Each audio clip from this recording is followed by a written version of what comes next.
প্রাচীন ভবিষ্যৎবাণীর রহস্যময় জগতে এমন এক অধ্যায় লুকিয়ে আছে যা মানুষের বোধগম্যতার সীমাকে চ্যালেঞ্জ জানায়। শত শত বছর ধরে মুসলিম পণ্ডিতদের মনে একই প্রশ্ন ঘুরপাক খেয়েছে, কেন আল্লাহ, যিনি সর্বশক্তিমান ও সর্বজ্ঞ, দাজ্জাল নামের মহাপ্রতারকের মোকাবেলার জন্য শেষ নবী মুহাম্মদ সাল্লাল্লাহু আলাইহি ওয়াসাল্লামকে নয় বরং ঈসা আলাইহিস সালামকে বেছে নিলেন? এই প্রশ্ন কেবল জ্ঞানের কৌতূহল নয়, এর মধ্যে এমন এক ঐশ্বরিক পরিকল্পনা গোপন আছে যা মানবতার বিশ্বাস, আশা ও সত্যের ধারণাকে নতুনভাবে আলোড়িত করে। কিয়ামতের ঠিক আগে যখন পৃথিবী দুর্নীতি ও অবিচারের ভারে নত হবে, তখন আবির্ভাব ঘটবে দাজ্জালের, একচোখা প্রতারকের, যে নিজেকে আল্লাহ বলে দাবি করবে। তার হাতে থাকবে এমন সব শক্তি যা শুকনো ভূমিতে বৃষ্টি ঝরাবে, অনুর্বর মাটিকে সবুজ করে তুলবে আর মানুষকে তার অলৌকিকতায় মুগ্ধ করে বিভ্রান্ত করবে। এত শক্তিশালী ফিতনা যা মানুষকে সত্য ও মিথ্যার মাঝখানে দ্বিধাগ্রস্ত করে ফেলবে। কিন্তু এই মুহূর্তে মোকাবেলার জন্য পাঠানো হবে না মুহাম্মদ সাল্লাল্লাহু আলাইহি ওয়াসাল্লামকে, যিনি শেষ রাসূল ও মানবতার শ্রেষ্ঠ পথপ্রদর্শক। আল্লাহর অসীম প্রজ্ঞায় দায়িত্ব অর্পিত হয়েছে ঈসা আলাইহিস সালামের উপর, যিনি আসমান থেকে নেমে এসে দাজ্জালকে ধ্বংস করবেন, মানবজাতিকে আবারও সত্যের পথে ফিরিয়ে আনবেন। হাদিসে বর্ণিত আছে, তিনি ন্যায়পরায়ণ শাসক হিসেবে আবির্ভূত হবেন, ক্রুশ ভাঙবেন, শূকর হত্যা করবেন এবং মিথ্যা বিশ্বাসের অবসান ঘটাবেন। তাহলে কেন এই নির্বাচন? কেন মুহাম্মদ সাল্লাল্লাহু আলাইহি ওয়াসাল্লাম নয় বরং ঈসা আলাইহিস সালাম? এই প্রশ্নই মানুষকে চিরকাল ভাবিয়েছে, আর এর ভেতরেই নিহিত আছে সেই ঐশ্বরিক প্রজ্ঞা যা আমাদেরকে বুঝিয়ে দেয় মানবতার ইতিহাসে আল্লাহর পরিকল্পনা কেবল রহস্যময়ী নয় বরং সর্বশ্রেষ্ঠ কৌশলগত সত্য। কেন ঈসা আলাইহিস সালামকে এই বিশাল কাজের জন্য বেছে নিয়েছেন তা বোঝার জন্য প্রথমেই আমাদের উপলব্ধি করতে হবে দাজ্জালের প্রতারণার প্রকৃতি এবং সে মানবজাতির সামনে কি ভয়াবহ চ্যালেঞ্জ উপস্থাপন করবে। দাজ্জাল কেবল একজন রাজনৈতিক নেতা বা ভণ্ড নবী হবে না, সে নিজেকে সরাসরি স্রষ্টা দাবি করবে। তার শক্তি সামরিক বাহিনী বা অস্ত্রে শস্ত্রে নয় বরং বিশ্বাস বিকৃত করা এবং সত্যকে বিকলাঙ্গ করে দেওয়ায় নিহিত থাকবে। তার প্রতারণার কেন্দ্রবিন্দুই হবে ঈসা আলাইহিস সালামের ব্যক্তিত্ব। শতাব্দীর পর শতাব্দী ধরে খ্রিস্টান সমাজ বিশ্বাস করে এসেছে যে যীশু খ্রিস্ট ঈশ্বরের পুত্র, ত্রিত্বের অংশ এবং মানবতার ত্রাণকর্তা, যিনি পাপমোচনের জন্য ক্রুশবিদ্ধ হয়েছিলেন। দাজ্জাল এই ভ্রান্ত ধারণার সুযোগ নেবে। সে নিজেকে সেই প্রতীক্ষিত খ্রিস্ট দাবি করবে এবং বলবে, আমি সেই যীশু যাকে তোমরা পূজা করো, আমি ক্রুশবিদ্ধ হয়েছিলাম এবং এখন আমি ফিরে এসেছি আমার রাজ্য প্রতিষ্ঠা করতে। এখানেই আল্লাহর নির্বাচনের ঐশ্বরিক প্রজ্ঞা স্পষ্ট হয়।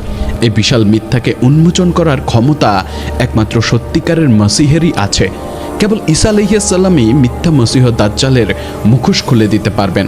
যখন দাজ্জাল দাবি করবে যে সে খ্রিস্ট, তখন ঈসা আলাইহিস সালাম অবতরণ করে ঘোষণা করবেন, আমি আসল খ্রিস্ট, মরিয়মের পুত্র, আল্লাহর বান্দা। আর এ ব্যক্তি তোমাদের সামনে দাঁড়িয়ে থাকা সবচেয়ে বড় প্রতারক। এই মুহূর্তের মানসিক ও আধ্যাত্মিক অভিঘাত কল্পনা করা যায় না। সারা বিশ্বের কোটি কোটি খ্রিস্টান দেখতে পাবে যাকে তারা ত্রাণকর্তা বলে ভেবেছিল, সেই দাবির মূলে এক প্রতারক দাঁড়িয়েছে।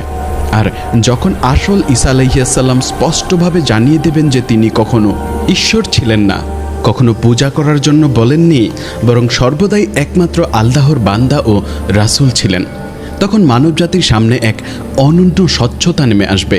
সত্যের আলো এমনভাবে উন্মোচিত হবে যা ইতিহাসের সবচেয়ে বড় ফিতনার অবসান ঘটাবে। কিন্তু আল্লাহর ঐশ্বরিক প্রজ্ঞা কেবল দাজ্জালের সাথে এই একক সংঘাতেই সীমাবদ্ধ নয়। ঈসা আলাইহিস সালামকে তিনি ইতিহাসের এই বিশেষ মুহূর্তের জন্য সংরক্ষণ করেছেন, কারণ তার প্রত্যাবর্তন বহুস্তরীয় ঐশ্বরিক উদ্দেশ্যকে পূরণ করবে যা একমাত্র তিনিই সম্পাদন করতে সক্ষম। প্রথমত, তার আগমন আহলে কিতাব, খ্রিস্টান, ইহুদি ও মুসলিমদের এক আল্লাহর তাওহীদের পতাকার নিচে একত্রিত করবে। যখন ঈসা আলাইহিস সালাম ক্রুশ ভেঙে ঘোষণা করবেন যে তাকে কখনো ক্রুশবিদ্ধ করা হয়নি, তিনি কারো পাপের জন্য মারা যাননি, আর মুক্তি কেবল এক আল্লাহর উপাসনার মাধ্যমেই সম্ভব, তখন মানব ইতিহাসের সবচেয়ে গভীর ধর্মতাত্ত্বিক বিতর্কগুলির সমাধান হবে। নবী মুহাম্মদ সাল্লাল্লাহু আলাইহি ওয়াসাল্লাম তার অসীম প্রজ্ঞা ও বিনয়ের মাধ্যমে বুঝেছিলেন যে তার ভূমিকা ছিল মানবজাতির কাছে আল্লাহর চূড়ান্ত বার্তা পৌঁছে দেয়া, ইসলামকে পূর্ণতা দেওয়া এবং তার উম্মাহকে ভবিষ্যতের পরীক্ষাগুলোর জন্য প্রস্তুত করা। তার মিশন ছিল না দাজ্জালের সাথে সরাসরি যুদ্ধ করা, বরং তার অনুসারীদের আগেই সতর্ক করা এবং প্রতারণা চিনে নেয়ার ক্ষমতা গড়ে তোলা। অসংখ্য সহিহ হাদিসে তিনি দাজ্জালের বিস্তারিত বর্ণনা দিয়েছেন, তার ফিতনা থেকে সুরক্ষার জন্য নির্দিষ্ট দোয়া শিখিয়েছেন এবং নির্দেশ করেছেন যে সূরা আল কাহফের প্রথম 10টি আয়াত পাঠ করা দাজ্জালের প্রতারণা থেকে ঢালস্বরূপ কাজ করবে। আবার যখন আমরা দাজ্জালের আবির্ভাবের সময়কার আধ্যাত্মিক অবস্থা বিবেচনা করি, তখন আল্লাহর পরিকল্পনার কৌশলগত উজ্জ্বলতা আরও স্পষ্ট হয়। সহিহ হাদিসে বলা হয়েছে, তখন জ্ঞান তুলে নেওয়া হবে, অজ্ঞতা ব্যাপক হবে এবং সৎ ঈমান হবে মরুভূমির বালুর মধ্যে সোনার দানা খোঁজার মতোই বিরল। এমন অন্ধকার সময়ে শেষ রাসূল সাল্লাল্লাহু আলাইহি ওয়াসাল্লাম এর প্রত্যাবর্তন ঘটলে তার উম্মাহের দুর্নীতিগ্রস্ত অবস্থা প্রত্যক্ষ করা তার মহিমার সঙ্গে সামঞ্জস্যপূর্ণ হতো না, বরং আল্লাহ পাঠাবেন ঈসা আলাইহিস সালামকে, যাকে তার পার্থিব মিশন সম্পন্ন করার আগেই আসমানে তুলে নেওয়া হয়েছিল। মুহাম্মদ সাল্লাল্লাহু আলাইহি ওয়াসাল্লামের নবুয়ত তার মৃত্যুর সঙ্গে সমাপ্ত হয়েছে, কিন্তু ঈসা আলাইহিস সালামকে জীবিত অবস্থায় আসমানে উঠিয়ে নেওয়া হয়েছিল।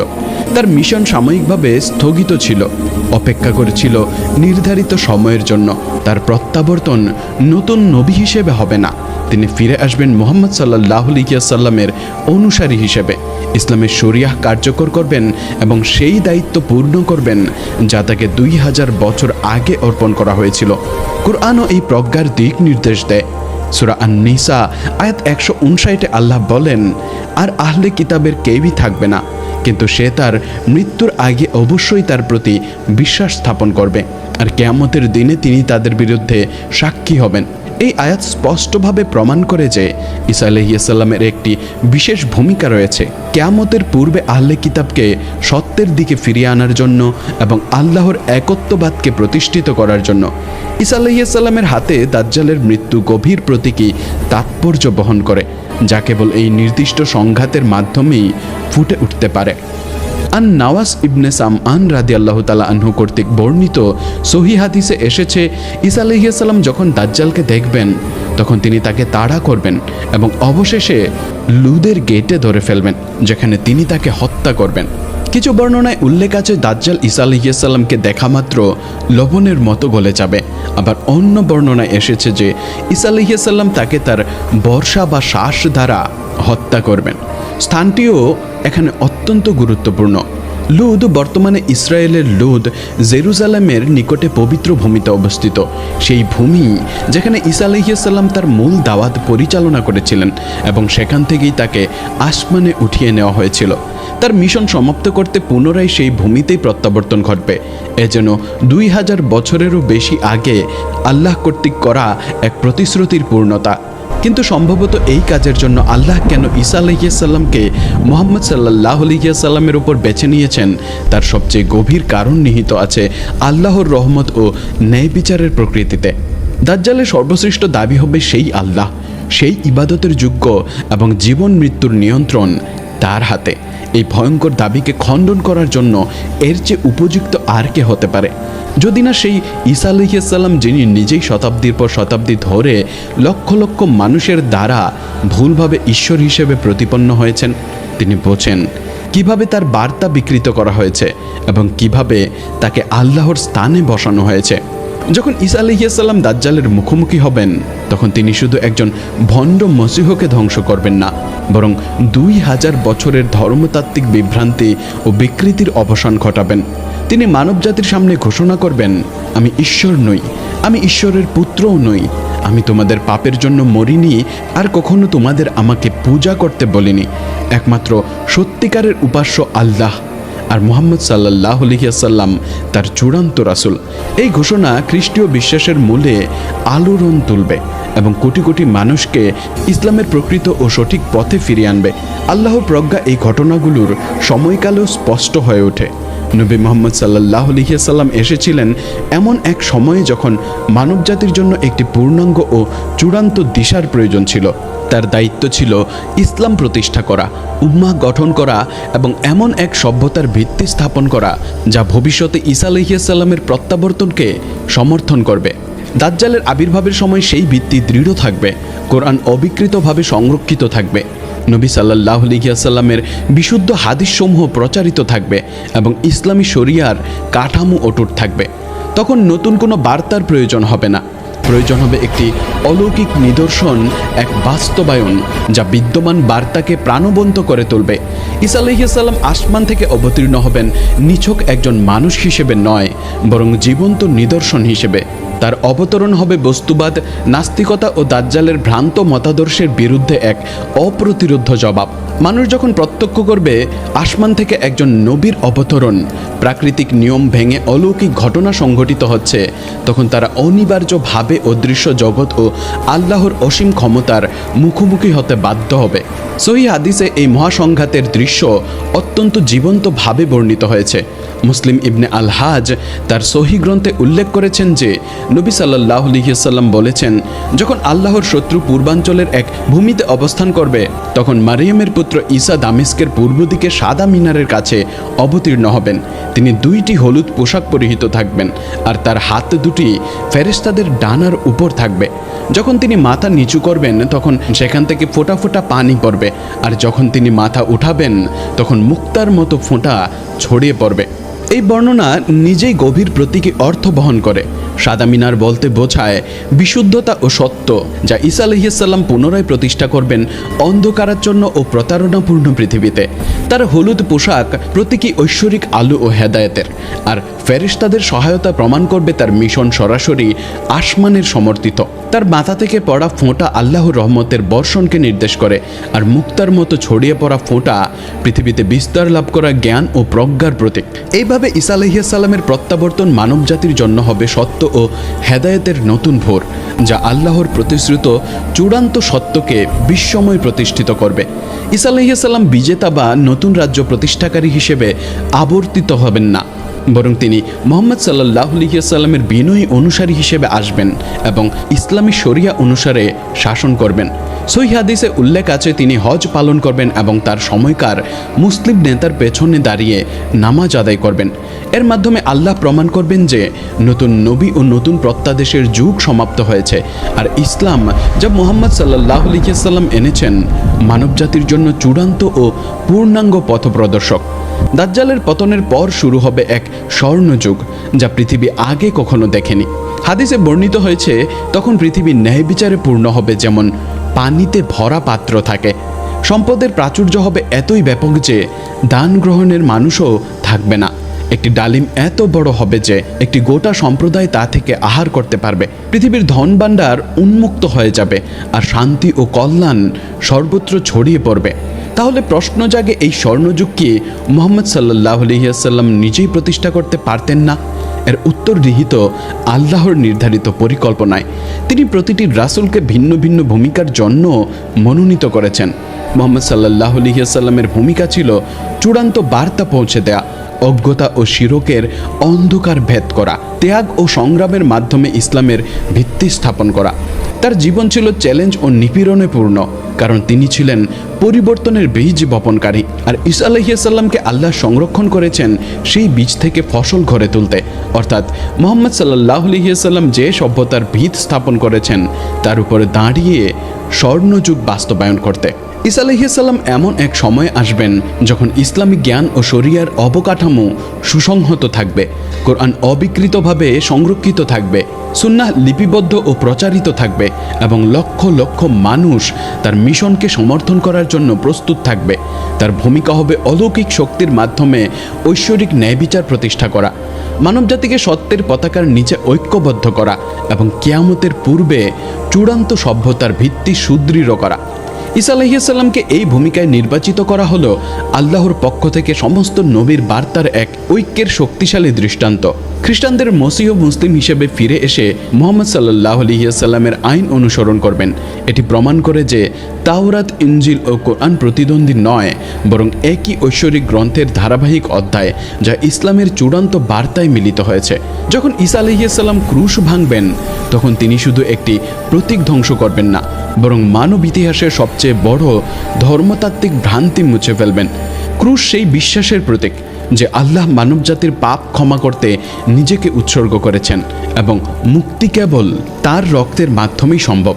কিন্তু ঈসা আলাইহিস সালাম ক্রুশ ভেঙে ঘোষণা করবেন, আল্লাহর রহমত অসীম, তার ক্ষমতার জন্য কোনো মধ্যস্থতাকারীর প্রয়োজন নেই, যারা একমাত্র আল্লাহর ইবাদত করে এবং তার নির্দেশিত পথে চলে। একইভাবে হাদিসে উল্লেখিত শূকর হত্যাও গভীর প্রতীকী তাৎপর্য বহন করে। শূকর ইসলাম ও ঈসা আলাইহিস সালামের মূল শিক্ষায় নিষিদ্ধ। এটি আধ্যাত্মিক অপবিত্রতা, নৈতিক দুর্নীতি ও ঐশ্বরিক আইন থেকে বিচ্যুতির প্রতীক। দুর্নীতির এই প্রতীককে ধ্বংস করে ঈসা আলাইহিস সালাম ঘোষণা করবেন যে মন্দের সাথে আপোষের সময় শেষ হয়েছে, আর এখন মানবজাতি আল্লাহর শরিয়া অনুযায়ী বিশুদ্ধ ও ন্যায়ভিত্তিক জীবনযাপন করবে। আরেকটি গুরুত্বপূর্ণ পরিবর্তন হবে জিজিয়া বিলুপ্তকরণ। ইসলামী সমাজে অমুসলিমরা কর প্রদান করত ইসলামী শাসনের অধীনে তাদের ধর্মীয় স্বাধীনতা বজায় রাখার বিনিময়ে, কিন্তু ঈসা আলাইহিস সালামের শাসনকালে এটি আর প্রয়োজন হবে না, কারণ তখন পৃথিবীতে কোনো অমুসলিম অবশিষ্ট থাকবে না। তাদের জোর করে ধর্মান্তরিত করা হবে বলে নয়, বরং সত্য এত স্পষ্ট হবে, প্রমাণ এত অপ্রতিরোধ্য হবে এবং ঈসা আলাইহিস সালাম ও দাজ্জালের মধ্যে পার্থক্য এত প্রকট হবে যে মানবজাতি স্বতঃস্ফূর্তভাবে ইসলাম গ্রহণ করবে। ঈসা আলাইহিস সালামের শাসনামলে ইসলামের এই সর্বজনীন গ্রহণযোগ্যতা কোরআনে আল্লাহর প্রতিশ্রুতির পুনর্বাস্তবায়ন। যেমন আল্লাহ বলেন, তিনি তার রাসূলকে হেদায়েত ও সত্য ধর্ম সহ পাঠিয়েছেন, যাতে তিনি তাকে সমস্ত ধর্মের উপর জয়ী করেন, যদিও মুশরিকরা তা অপছন্দ করে। সূরা আত-তাওবা আয়াত 33। এই প্রতিশ্রুতি বাস্তবায়িত হবে বিজয় বা জবরদস্তির মাধ্যমে নয়, বরং ঈসা আলাইহিস সালামের অলৌকিক মিশন এবং তার ঐশ্বরিক সমর্থনের মাধ্যমে সত্য ধর্মের শ্রেষ্ঠত্ব সুস্পষ্ট হয়ে উঠবে। ঈসা আলাইহিস সালামের শাসনের সময়কাল, যা বিভিন্ন হাদিসে 40 বছর হিসেবে উল্লেখ করা হয়েছে, এরও গভীর প্রতীকী অর্থ রয়েছে। 40 সংখ্যা কোরআন ও বাইবেলে বারবার এসেছে।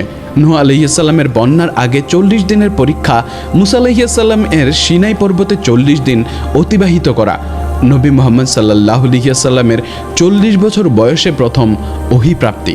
সুতরাং ঈসা আলাইহিস সালামের 40 বছরের শাসন মানবজাতির জন্য হবে চূড়ান্ত পরীক্ষা, পৃথিবীর সর্বশেষ শুদ্ধি এবং মানব সভ্যতার পূর্ণ রূপান্তর।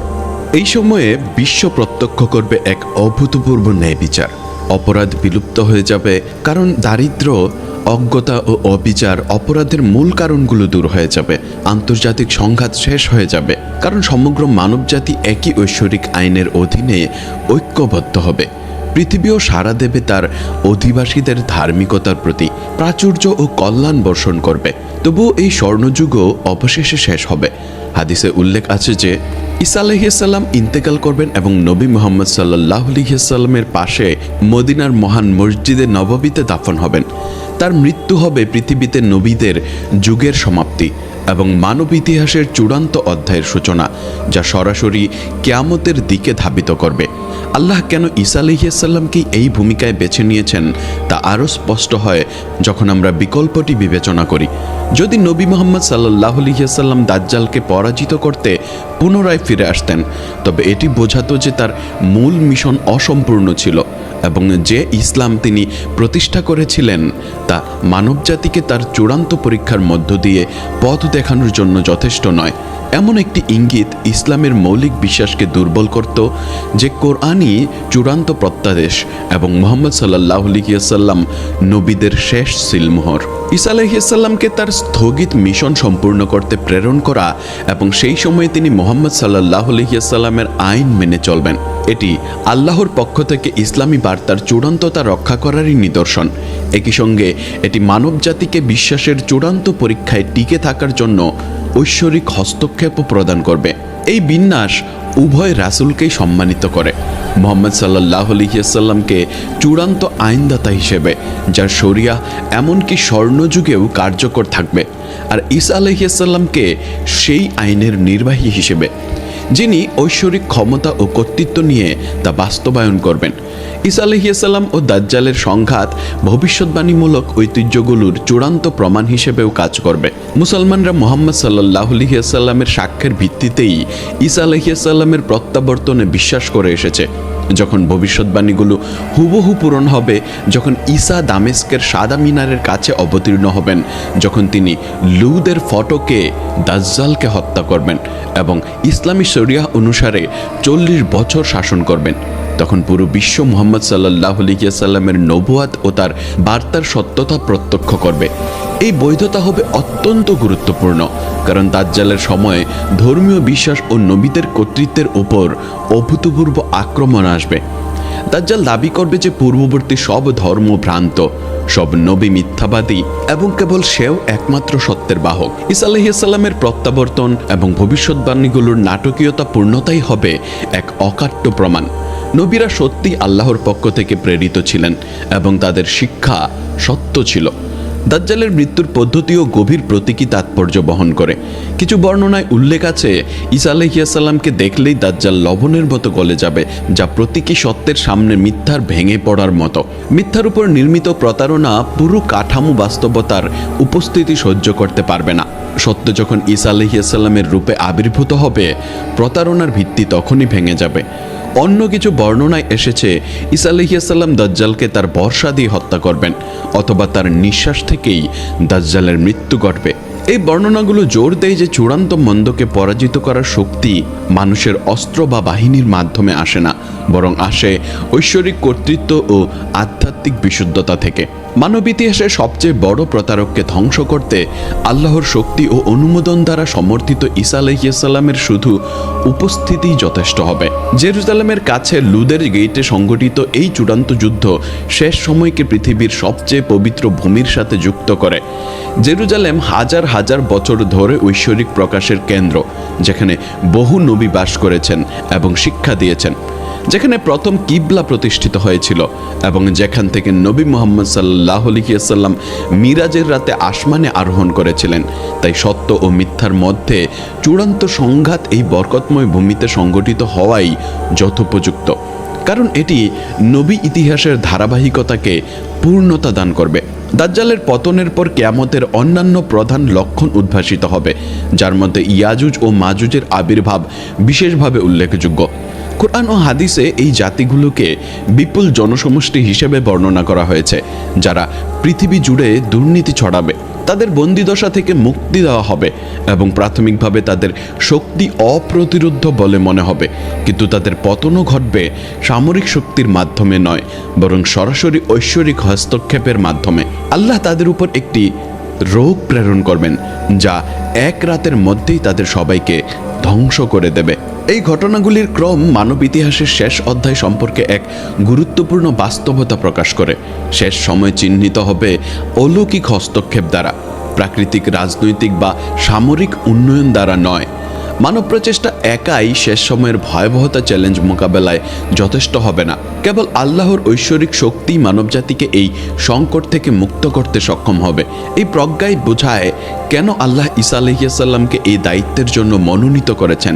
তিনি এমন এক নবী যাকে জীবিত অবস্থায় আসমানে তুলে নেওয়া হয়েছিল এবং অলৌকিক ক্ষমতা দিয়ে তাকে আবার ফিরিয়ে দেওয়া হবে। এটি প্রমাণ করে যে শেষ সময়ের সমস্যাগুলো মানবিক সমাধানের মাধ্যমে নয়, বরং আসমানি হস্তক্ষেপের মাধ্যমেই সমাধান হবে। এই ঘটনাগুলো মুসলিম উম্মাহের ভূমিকাও স্পষ্ট করে।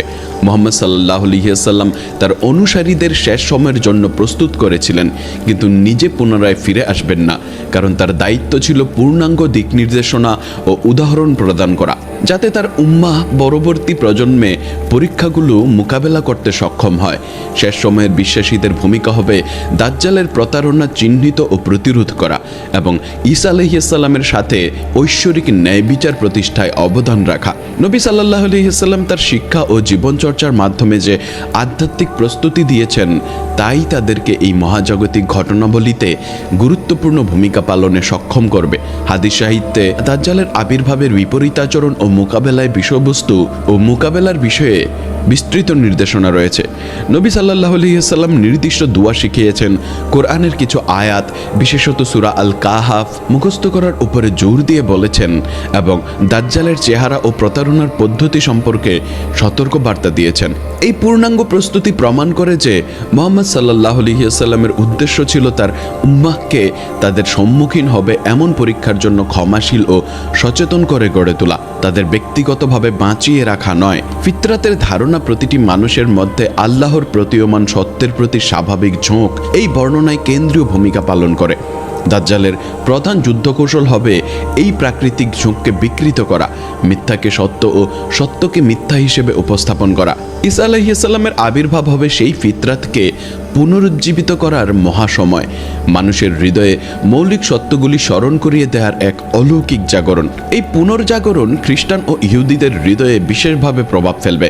তারা তাদের ধর্মগ্রন্থে পূর্বোক্ত ভবিষ্যৎবাণীর বাস্তব অবতরণ দেখবে। যিশু নিজে এসে ঘোষণা করবেন যে ত্রিতত্ত্ব ভুল ধারণা, তিনি ক্রুশবিদ্ধ হননি এবং মুক্তি আল্লাহর ইচ্ছায় আত্মসমর্পণের মধ্য দিয়েই প্রাপ্ত। ইহুদিরাও তাদের কাঙ্ক্ষিত মসীহকে প্রত্যক্ষ করে বুঝবে যে মুহাম্মদ সাল্লাল্লাহু আলাইহি ওয়াসাল্লামকে তাদের গ্রন্থসমূহে ভবিষ্যৎবাণী করা হয়েছিল এবং ইসলাম সেই ধারাবাহিক ঐশ্বরিক প্রকাশের পরিপূর্ণ রূপ। এই স্বীকৃতিগুলো রাতারাতি সামাজিক ও আধ্যাত্মিক রূপান্তরকে সুগভীরভাবে প্রভাবিত করবে। গির্জা মসজিদে রূপান্তরিত হবে, সিনাগগে নামাজের শুরু হবে। আধ্যাত্মিক বিভাজনগুলো বিলীন হয়ে গেলে মানব সমাজে ঐক্য কায়েম হবে, কিন্তু তা জোরপূর্বক হবে না, স্বতঃস্ফূর্ত আত্মদীক্ষায় হবে। হাদিসেরা যে অর্থনৈতিক ও সামাজিক পরিবর্তনগুলোর বর্ণনা দেয়, সেগুলো আধুনিক কল্পনাতীত মনে হলেও তাদের অর্থমূল অনুভবযোগ্য। পৃথিবী এমনভাবে সমৃদ্ধি দেবে যে বস্তুগত লোভ তার প্রলোভনহীন হয়ে পড়বে। এই পরিবর্তনগুলো মূলত মূল্যবোধের পুনর্গঠনের দিককেই ইঙ্গিত করে। জায়গা পাবে আধ্যাত্মিক সম্পদ আর বস্তুগত প্রাচুর্য হবে সাধারণ ও অনুপ্রেরণাহীন। এমন ব্যাপক রূপান্তর স্বাভাবিক রাজনৈতিক বা অর্থনৈতিক প্রক্রিয়ায় সম্ভব ছিল না। এটির জন্য দরকার ছিল এক নাটকীয় অলৌকিক হস্তক্ষেপ। আকাশ থেকে একজন মানুষের রূপে অবতীর্ণ হয়, প্রাকৃতিক নিয়মকে অতিক্রম করে প্রদর্শিত অলৌকিক নৈপুণ্য ও ঐশ্বরিক ন্যায় বিচারের প্রদর্শনী হবে সেই পরিবর্তনের প্রধান কারণ। এই অভিজ্ঞতা পুরো বিশ্বকে বস্তুবাদী ব্যাখ্যার বাইরে নিয়ে যাবে এবং মানুষের দৃষ্টি সুস্পষ্টভাবে আল্লাহ প্রদত্ত সত্যের দিকে ফেরাবে। পরিশেষে হাদিস ও নবীর শিক্ষা মুসলিমদের নির্দেশ দেয় মানসিক, আধ্যাত্মিক ও সামাজিকভাবে সতর্ক ও প্রস্তুত থাকার জন্য, ফিতরাতকে জাগ্রত রাখার জন্য এবং ঈসা আলাইহিস সালাম এর সেই অলৌকিক পুনরাবির্ভাবকে স্বীকৃতি দিয়ে ঐশ্বরিক ন্যায় বিচার প্রতিষ্ঠায় অংশগ্রহণ করার জন্য।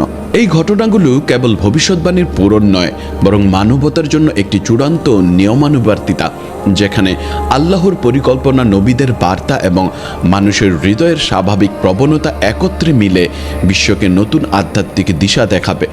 ঈসা আলাইহিস সালামের শাসনের সময় শিক্ষা ব্যবস্থা সম্পূর্ণরূপে আধ্যাত্মিক বিকাশ ও ধার্মিক সমাজের জন্য প্রয়োজনীয় ব্যবহারিক দক্ষতার দিকে মনোযোগ দেবে। বর্তমান শিক্ষার মতো ধর্মীয় ও পার্থিব জ্ঞানের মধ্যে বিভাজন অথবা নৈতিক চরিত্রের পরিবর্তে বস্তুগত সাফল্যের উপর জোর দেওয়া এ সময় থাকবে না, বরং একটি সমন্বিত পদ্ধতি চালু হবে, যেখানে আল্লাহকে সকল জ্ঞান ও হেদায়েতের মূল উৎস হিসেবে স্বীকৃতি দেওয়া হবে। শিশুরা এমন পরিবেশে বেড়ে উঠবে যেখানে ঐশ্বরিক আইনই স্বাভাবিক, ন্যায় বিচার সার্বজনীন এবং দুর্নীতি ও নিপীড়নের কোনো সুযোগ থাকবে না। এই সময় আন্তর্জাতিক সম্পর্ক পুরোপুরি ভিন্ন রূপ নেবে। কোনো প্রতিদ্বন্দ্বী জাতি, রাষ্ট্র, বিরোধপূর্ণ মতাদর্শ বা সম্পদের জন্য প্রতিযোগিতা থাকবে না। পৃথিবী ঐক্যবদ্ধ হবে এবং মুহাম্মদ সাল্লাল্লাহু আলাইহি ওয়াসাল্লাম কর্তৃক প্রদত্ত ইসলামের আইন বাস্তবায়িত হবে। বিরোধগুলি রাজনৈতিক বা কূটনৈতিকভাবে নয়, বরং ঐশ্বরিক হেদায়েতের মাধ্যমে সমাধান হবে। আর প্রতিযোগিতার পরিবর্তে সহযোগিতা মানব মিথস্ক্রিয়ার প্রধান চালিকা শক্তি হবে। ঈসা আলাইহিস সালামের স্বর্ণযুগে পরিবেশ ও মানবতার ধার্মিকতা ও মহাজাগতিক সামঞ্জস্যের সঙ্গে গভীরভাবে যুক্ত হবে। হাদিসে বর্ণিত হয়েছে যে পৃথিবী তখন অভূতপূর্ব প্রাচুর্য প্রাচুর্য উৎপাদন করবে। একটি মাত্র ডালিম একটি পুরো সম্প্রদায়কে খাদ্য হিসেবে দিতে সক্ষম হবে এবং শিকারী প্রাণীরাও শান্তিপূর্ণ ও নিরীহ হয়ে উঠবে। এটি ইসলামী শিক্ষার প্রতিফলন, যা বলে পৃথিবীর দুর্নীতি মানব দুর্নীতিরই ফল।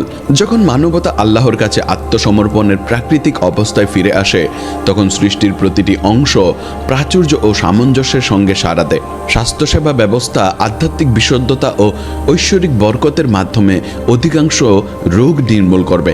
মানসিক চাপজনিত অসুস্থতা দূর হবে যখন মানুষ আল্লাহর আইন অনুসারে জীবনযাপন করবে। সামাজিক সমস্যার কারণে সৃষ্ট মানসিক স্বাস্থ্য জটিলতাও কমে যাবে এবং আত্মাকে আঘাতকারী আধ্যাত্মিক রোগগুলি নিরাময় হবে, কারণ মানবজাতির জন্য থাকবে স্পষ্ট নির্দেশনা এবং ধার্মিক নেতৃত্ব। প্রযুক্তির ব্যবহারও সম্পূর্ণ ভিন্নভাবে ঘটবে। অস্ত্র, নজরদারি বা নিয়ন্ত্রণের পরিবর্তে উদ্ভাবন হবে উন্নয়ন ও আধ্যাত্মিক বিকাশকে সমর্থন করার জন্য। প্রযুক্তি হবে মানুষের ক্ষমতাকে বাড়ানোর জন্য, সৃষ্টি ও স্রষ্টার সঙ্গে সংযোগ দৃঢ় করার একটি হাতিয়ার। মানুষের জন্য নয়, মানুষের বিপরীত নয়। শিল্প ও সাংস্কৃতিক প্রকাশও ঐশ্বরিক নির্দেশনার আলোকে বিকশিত হবে। সাহিত্য, সঙ্গীত ও চিত্রশিল্প আল্লাহর মহিমা উদযাপন করবে এবং মানুষের মর্যাদা তুলে ধরবে যারা আত্মসমর্পণে বসবাস করছে।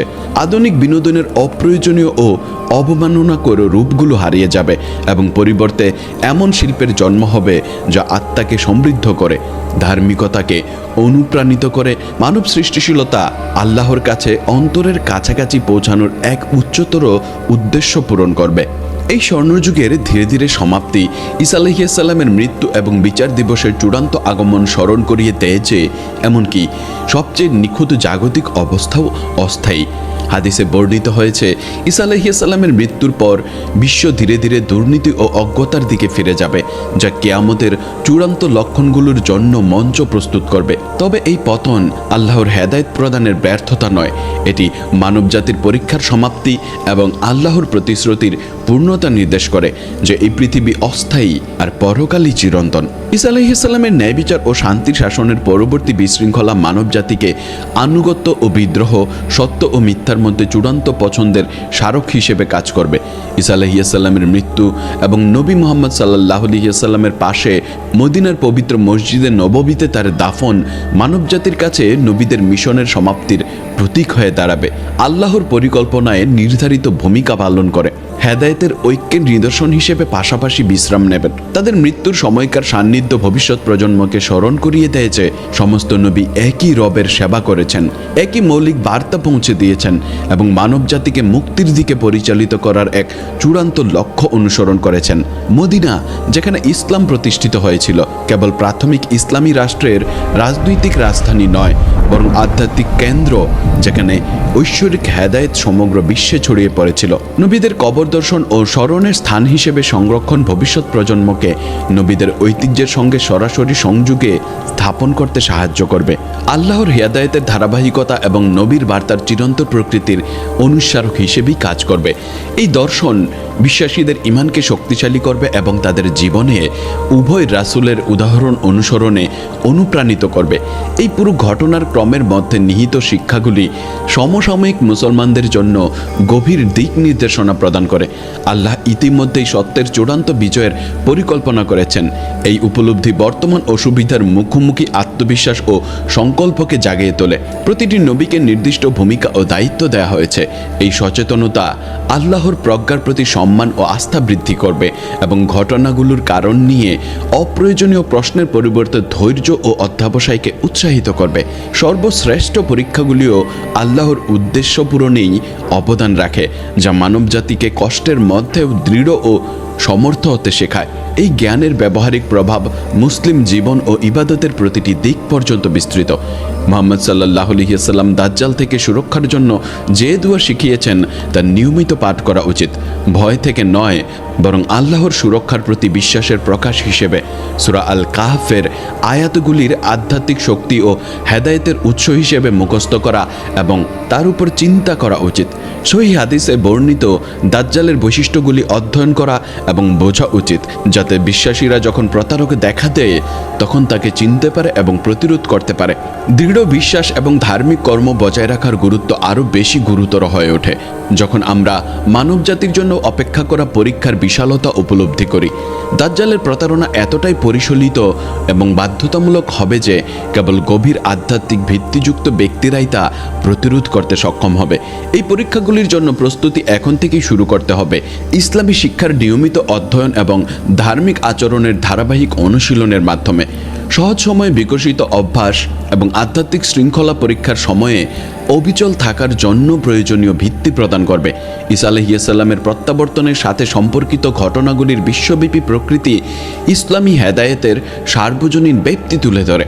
যদিও বার্তাটি প্রথমে আরবিতে একজন আরব নবীর কাছে অবতীর্ণ হয়েছিল, এর প্রভাব প্রতিটি মানব সভ্যতার উপর বিস্তৃত করা হয়, যারা কখনো বেঁচে ছিল বা কখনো বাঁচবে। ঈসা আলাইহিসসালামের শাসনের মাধ্যমে ইসলামের চূড়ান্ত বিজয় এই দাবিকে সমর্থন করবে যে এই ধর্ম সত্যি সেই হেদায়েত যা আল্লাহ সমস্ত মানবজাতির জন্য উদ্দেশ্য করেছিলেন, কেবল একটি জাতিগত গোষ্ঠী বা ঐতিহাসিক সময়ের জন্য নয়। এই সার্বজনীনতা মুসলমানদেরকে অন্যদের সাথে তাদের বিশ্বাস ভাগ করে নিতে অনুপ্রাণিত করবে, জবরদস্তি বা আগ্রাসনের মাধ্যমে নয়, বরং তাদের চরিত্রের সৌন্দর্য এবং তাদের শিক্ষার প্রজ্ঞার মাধ্যমে। ঈসা আলাইহিসসালামের স্বর্ণযুগে নারীর ভূমিকা সেই সম্মান ও শ্রদ্ধাকে প্রতিফলিত করবে যা ইসলাম সর্বদা তাদের প্রতি দিয়েছে। সাংস্কৃতিক বিকৃতি থেকে মুক্ত যা কখনো কখনো এই বাস্তবতা আবৃত করে রেখেছে। সহিহ হাদিসে এমন এক সময়ের বর্ণনা আছে যখন নিরাপত্তা এতটাই সম্পূর্ণ হবে যে একজন নারী আল্লাহর সুরক্ষা ব্যতীত ভয় ছাড়াই ইয়েমেন থেকে সিরিয়া পর্যন্ত ভ্রমণ করতে পারবে। এই নিরাপত্তা পুরুষদের অনুপস্থিতি থেকে নয়, বরং ইসলামিক মূল্যবোধে যথাযথভাবে শিক্ষিত পুরুষদের উপস্থিতি থেকে উদ্ভূত হবে, যারা নারী শোষণ বা ক্ষতি করার পরিবর্তে তাদের রক্ষা ও সম্মান করার দায়িত্ব বোঝেন। এই সময়ের পারিবারিক কাঠামো কোরআনের আদর্শকে প্রতিফলিত করবে, যে বিবাহ প্রশান্তি ও পারস্পরিক সমর্থনেরই উৎস। ঈসা আলাইহিসসালামের শাসনামলে যে শিক্ষাগত রূপান্তর ঘটবে তা এমনকি বস্তুগতভাবে সমৃদ্ধ সমাজগুলোকেও আক্রান্ত করে এমন আধ্যাত্মিক দারিদ্র্য দূর করবে। শিশুরা তাদের জীবনের উদ্দেশ্য, তাদের স্রষ্টার সাথে তাদের সম্পর্ক এবং তাদের সহকর্মী মানুষের প্রতি তাদের দায়িত্ব সম্পর্কে স্পষ্ট ধারণা নিয়ে বেড়ে উঠবে। আধুনিক বিশ্বে অনেক যুবককে জর্জরিত করা বিভ্রান্তি ও শূন্যতাবাদকে উদ্দেশ্য ও পরবর্তী জীবনের আশার স্পষ্টতা দ্বারা প্রতিস্থাপন করা হবে। শিক্ষা প্রতিষ্ঠানগুলি বুদ্ধিবৃত্তিক ক্ষমতা এবং আধ্যাত্মিক চরিত্র উভয়ই বিকাশে কাজ করবে। এমন স্নাতক তৈরি করবে যারা পার্থিব বিষয়ে দক্ষ এবং ধার্মিক আচরণে প্রতিশ্রুতিবদ্ধ। ওষুধের বিভক্ত পদ্ধতিকে সমন্বিত চিকিৎসা দ্বারা প্রতিস্থাপন করা হবে, যা আধ্যাত্মিক, মানসিক এবং শারীরিক স্বাস্থ্যের মধ্যে সংযোগকে স্বীকৃতি দেয়। প্রতিরোধমূলক যত্ন রোগগুলি বিকাশের পরে কেবল তাদের চিকিৎসা করার পরিবর্তে স্বাস্থ্যকে উৎসাহিত করে এমন এক জীবনযাত্রার ধরন বজায় রাখার দিকে মনোনিবেশ করবে। এর ফলাফল কেবল দীর্ঘ জীবনই নয়, বরং জীবনী শক্তি, উদ্দেশ্য এবং সন্তুষ্টি দ্বারা চিহ্নিত উন্নত জীবন হবে। ঈসা আলাইহিসসালামকে দাজ্জালকে পরাজিত করার নির্দিষ্ট কাজের জন্য আল্লাহ কেন মুহাম্মদ সাল্লাল্লাহু আলাইহি ওয়াসাল্লামের পরিবর্তে বেছে নিয়েছেন, সেই চূড়ান্ত প্রজ্ঞা নিয়ে আমরা যখন চিন্তা করি, তখন আমরা হাজার হাজার বছর জুড়ে বিস্তৃত ঐশ্বরিক পরিকল্পনার জটিল সৌন্দর্য দেখতে শুরু করি এবং অসংখ্য কারণের সমন্বয় জড়িত। এই পরিকল্পনা প্রতিটি বিস্তারিত একাধিক উদ্দেশ্য পূরণ করে, একাধিক চাহিদা পূরণ করে এবং একাধিক উদ্দেশ্য অর্জন করে। ঈসা আলাইহিসসালামের পছন্দ একজন নবীর পরিবর্তে একজন নবীর প্রতিনিধিত্ব অন্য নবীর প্রতিস্থাপনকে প্রতিনিধিত্ব করে না, বরং প্রতিটি রাসূলের অনন্য উপহার এবং বৈশিষ্ট্যগুলির নিখুঁত স্থাপনকে প্রতিনিধিত্ব করে ঠিক সেই মুহূর্তে যখন তারা সবচেয়ে কার্যকর হবে। এই ঐশ্বরিক কৌশল প্রমাণ করে যে আল্লাহর জ্ঞান কেবল অতীত এবং বর্তমানকে অন্তর্ভুক্ত করে না, বরং প্রতিটি সম্ভাব্য ভবিষ্যতের পরিস্থিতিকেও অন্তর্ভুক্ত করে এবং তার পরিকল্পনা ফলাফলের উপর প্রভাব ফেলতে পারে এমন প্রতিটি পরিবর্তনশীলকে হিসাব করে। এই ব্যাপক ঐশ্বরিক প্রজ্ঞা উপলব্ধি করা বিশ্বাসী এতে অসীম সান্ত্বনা এবং আত্মবিশ্বাসের উৎস খুঁজে পায়। কোনো পরীক্ষায় আল্লাহর সমাধান করার ক্ষমতার বাইরে নয়, কোনো প্রতারণাই তার উন্মোচন করার ক্ষমতার বাইরে নয় এবং মুসলিম সম্প্রদায়ের মুখোমুখি হওয়া কোনো চ্যালেঞ্জই তার সুরক্ষা ও হেদায়েতের আওতার বাইরে নয়।